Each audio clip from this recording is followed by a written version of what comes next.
Dr. Wise, the channel for true story lover.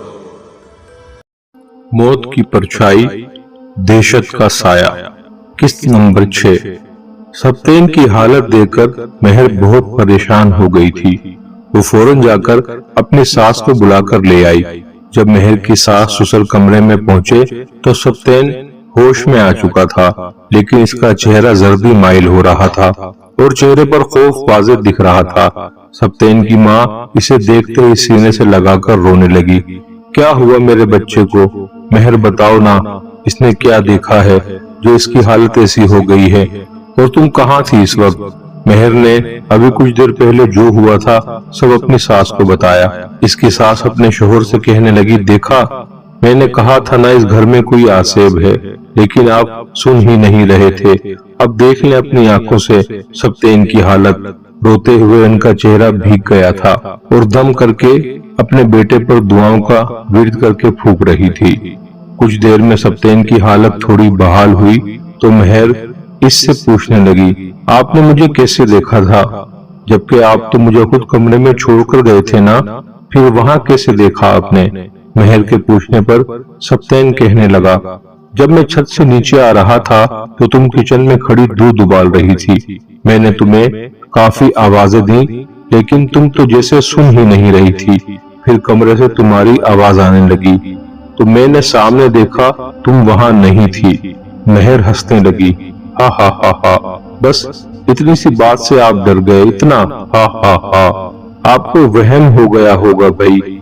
मुझे लगा कोई चुड़ैल देख ली थी जब भी ऐसी हालत हो गई। मेहर के मजाक उड़ाने पर सप्तेन नाराज होकर जाने लगा। मेहर ने जल्दी से आवाज दी, अरे मैं तो बस आपका मूड ठीक कर रही थी और आप नाराज हो गए। अच्छा आ जाए, अब कुछ नहीं कहूंगी। मेहर और सप्तेन तो सो गए, लेकिन सप्तेन के माँ और बाप परेशानी से एक दूसरे को देखते, लेकिन कोई कुछ नहीं कह पा रहा था। नींद दोनों की आंखों से कोसों दूर थी। आधी रात हो चुकी थी और वो औरत अपना चिल्ला शुरू कर चुकी थी। मेहर को काबू करने के लिए तेज आवाज में मंत्र पढ़ रही थी। अचानक मेहर की सांसें फूलने लगी और वो घबराकर कमरे से बाहर आ गई थी। एक बुत की मानिंद सीधी हो गई, जैसे अलर्ट हो जाते हैं। फिर सीधा चलती हुई घर का दरवाजा खोलकर इस जादूगरनी के घर की तरफ चलने लगी। आगे दरवाजे पर पहुंचकर दरवाजा खोलती वहां जाकर बैठ गई जहां वो चिल्ला कर रही थी। एक शैतानी मुस्कुराहट लिए वो मेहर को देखती। इसके गले में एक हड्डियों की माला डाल चुकी थी और इसका सीधा हाथ उठाकर सबसे छोटी उंगली पर कट लगा। 3-4 खून के कतरे एक प्याले में लिए और इसमें एक कागज रखकर जला दिया और जोर से हाथ हवा में लहराया। एक उल्लू उड़ता हुआ इसके हाथ पर बैठ गया। इसने इसे गले से पकड़ा और फौरन इसकी गर्दन उड़ा दी और सारा खून इसी प्याले में जमा करके मेहर के मुंह से लगा दिया। खून का प्याला मेहर के मुंह से लगा तो इसने एक ही घूंट में पूरा प्याला खत्म कर दिया, जैसे सदियों की प्यासी हो। फिर मेहर वहां से खुद ही उठी और किसी रोबोट की तरह चलती हुई अपने कमरे में आकर सो गई। सुबह मेहर की आंख नहीं खुली तो सप्तेन इसे सोता छोड़कर खुद ही नाश्ता करने के बाद काम पर चला गया। मेहर की सास तो पहले ही परेशान थी, उन्होंने भी मेहर को नहीं जगाया। दिन के 1 बजे मेहर की आंख खुली। इसने घड़ी पर नजर दौड़ाई तो वहां 1 बज रहा था। इसके मुंह से एक आह निकली, उफ, आज मेरी वजह से सप्तेन बगैर नाश्ता किए काम पर चले गए और मुझे जगाया भी नहीं। अफसोस करती वो उठी और बाथरूम जाने लगी। अचानक गुजरते हुए इसकी नजर ड्रेसिंग के शीशे पर रुक गई। कुछ देर तो सख्ते की हालत में खड़ी रही, जैसे शीशे में इसका नहीं किसी और का अक्स दिख रहा हो। फिर आहिस्ता आहिस्ता चलती हुई शीशे के सामने खड़ी हो गई और हैरानी से अपने चेहरे को देखने लगी, जहां इसके मुंह पर सूखा हुआ खून लगा हुआ था।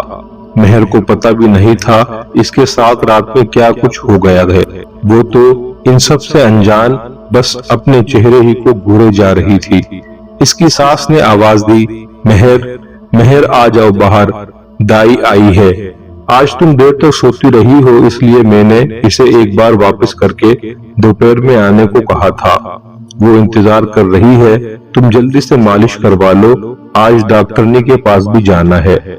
मेहर सास की हिदायत सुनती सब नजरअंदाज करके बाथरूम चली गई। वहां से वापसी आने के बाद वो जल्दी से दूसरे कमरे में गई जहां दाई इसका इंतजार कर रही थी। मेहर को देखते ही तंजिया मुस्कुराहट के साथ कहने लगी, क्या हुआ बिटिया, थकी थकी सी लग रही हो, चेहरा भी मुरझाया हुआ है, तेरी तबीयत तो ठीक है ना? इसके बुलाने पर मेहर छोटे छोटे कदम उठाती इसके पास बैठ गई। इसने एक हाथ मेहर के पेट पर और दूसरा कमर पर रखकर कुछ पड़ा, जिसकी वजह से मेहर की तबीयत थोड़ी बहाल हो गई।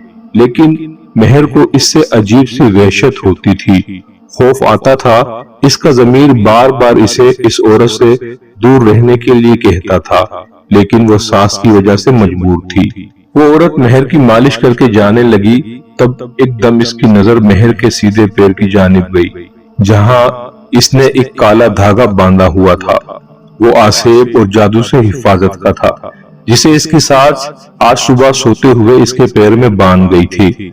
गुस्से को काबू करते वो औरत मेहर से कहने लगी, इसे उतार दे, मैंने पहले ही तेरे गले में धागा डाल दिया था। मेहर की सास पीछे खड़ी सुन रही थी। उन्होंने कहा, ये आसेब और जादू से हिफाजत के लिए पहनाया है। मुझे लगता है हमारे घर में आसेब है।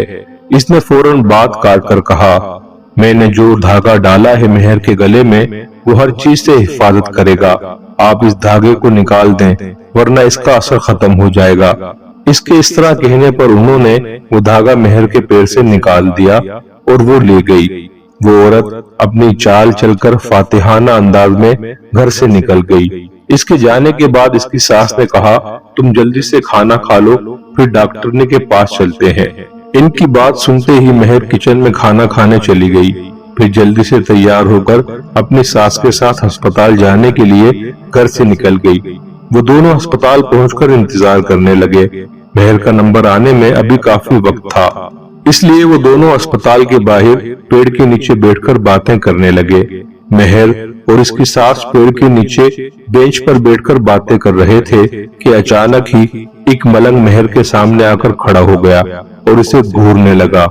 मेहर इस मलंग को देखकर घबरा गई, तो इसी वक्त इसकी सास आगे बढ़कर पूछने लगी, क्या हुआ, क्यों खड़े हो यहाँ, क्या चाहिए तुम्हें, इस तरह क्यों घूर रहे हो? लेकिन वो मलंग बिना कुछ बोले बस मेहर ही को घूरे जा रहा था।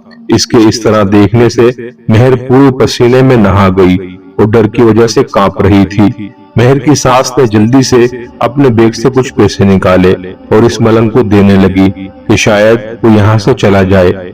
लेकिन पैसे देखते ही वो जोर जोर से हंसने लगा। हा हा हा हा। इसने मेहर का बाजू जोर से पकड़ा और कहने लगा, इन्हीं पैसों की वजह से तूने इस फकीर की बात मानी थी ना? हा हा, गलत किया तूने, बहुत ही गलत किया। नहीं बच पाएगी तू, अब ना तू और ना तेरा ये बच्चा। अब ये तेरा बच्चा नहीं है, ये शैतान का बच्चा है। खो दिया तूने अपना बच्चा अपने लालच के चक्कर में। हा हा हा हा। अनकरीब मरने वाली है तू और तेरा बच्चा भी। कुछ नहीं कर सकता कोई, बहुत देर हो गई है अब। हाँ, लेकिन एक रास्ता है, तू बच सकती है। निकाल दे गले से ये धागा और फेंक दे किसी समंदर या दरिया में और इस औरत से दूर रहे। लेकिन तेरा बच्चा नहीं बचेगा, नहीं बचेगा। हाँ, तू नहीं बचा सकती। ये सब कहता तेज तेज कदम उठाता जल्दी से निकल गया। इसकी बातें मेहर के दिमाग को माऊफ कर चुकी थी और आंसुओं से इसका चेहरा भीग गया था। अपने पेट पर हाथ रखती एकदम चकराकर बेंच पर गिरी और आंखों के सामने अंधेरा छा गया। इसकी सास आवाज देती रही, मेहर मेहर बेटा क्या हुआ, उठो बेटा। वहां से गुजरती एक नर्स ने जब इसे देखा तो फौरन उठाकर इमरजेंसी रूम में ले गई और मेहर की डॉक्टर का पता करती इसे बुलाने के लिए गई थी। ये सामने इसे देखकर घबराहट में बोलती चली गई, डॉक्टर जल्दी चलिए, आपकी मरीजा बेहोश हो गई है। डॉक्टर जल्दी से मेहर के पास आई और इसकी धड़कन चेक करने लगी। ओ खुदा, इसकी धड़कन तो काफी तेज है। नर्स को जल्दी से एक इंजेक्शन का बताती इसे फौरी तौर पर लाने का कहा। मेहर को इंजेक्शन लगाकर इसके होश में आने का इंतजार करती अपनी अल्ट्रासाउंड मशीन चेक करने लगी। जैसे ही मेहर को होश आया, इसकी तबीयत का पुष्टि अल्ट्रासाउंड करने लगी। जैसे जैसे वो डॉक्टर चेक कर रही थी, इसकी आंखें हैरत से फैलती जा रही थी। इसने मेहर से पूछा, कौन सा महीना चल रहा है? मेहर ने कहा, 5वां। वो हैरत से मेहर को देखती कहने लगी, लेकिन तुम्हारी डिलीवरी का वक्त आने वाला है, ये कैसे हो सकता है? बच्चे की इतनी जल्दी ग्रोथ नहीं हो सकती, ये नामुमकिन है। ये सुनकर मेहर को एक झटका सा लगा। तुम कल आना, मैं अपने सर से चेक करवाऊंगी। ये कहती वो फौरन वहां से चली गई। खौफ और दहशत का ये सफर अभी जारी है।